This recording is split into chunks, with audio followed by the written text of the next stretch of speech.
Poor David, in the first reading, he had the absolute best intentions.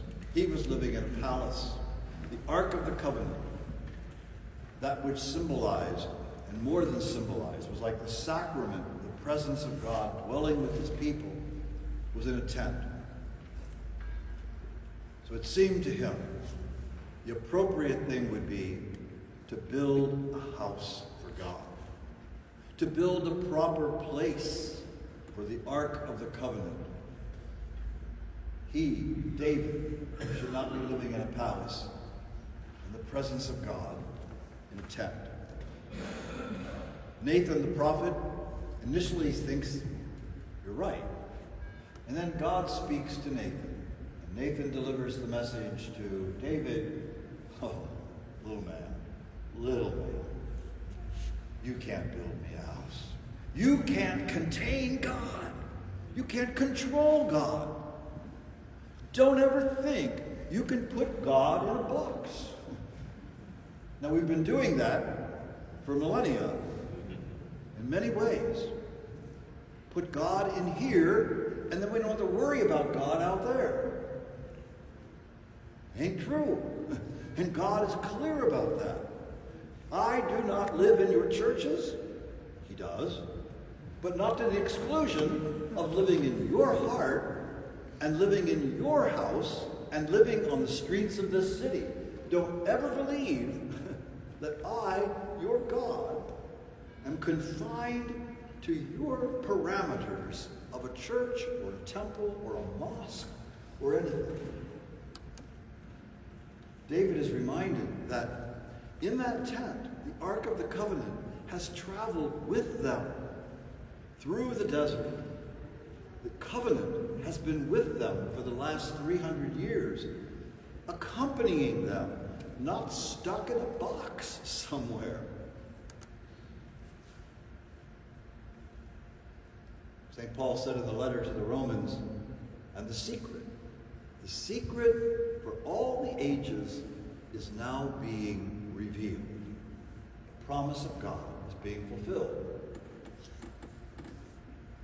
Fulfilled in this moment when God decides to dwell with us in a very, very impactful way. God chooses to be contained for 9 months in the womb of that teenage girl, only so that God and the Word of God made flesh can burst forth and be this amazing presence in the world. Not to be confined forever to a womb, but God clearly chooses to come into this human world of ours in the way that every human being comes into this world. St. Clare of Assisi was writing to one of her Poor Clare nuns in Prague, and she wrote this as part of the letter to Agnes. May you cling to his most sweet mother, who gave birth to a son whom the heavens could not contain, and yet she carried him in the little enclosure of her holy womb and held him on her virginal lap. Indeed, it is now clear that the soul of a faithful person, the most worthy of all creatures because of the grace of God, is greater than heaven itself, since the heavens and the rest of creation cannot contain their Creator. Heaven can't contain God. All the rest of creation can't contain God.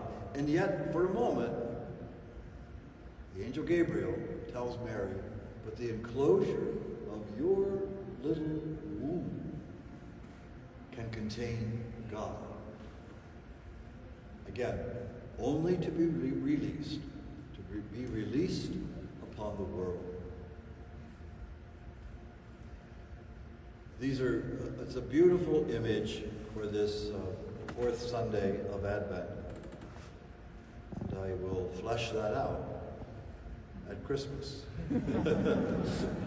Literally, it gets fleshed out. It gets enfleshed with Christmas.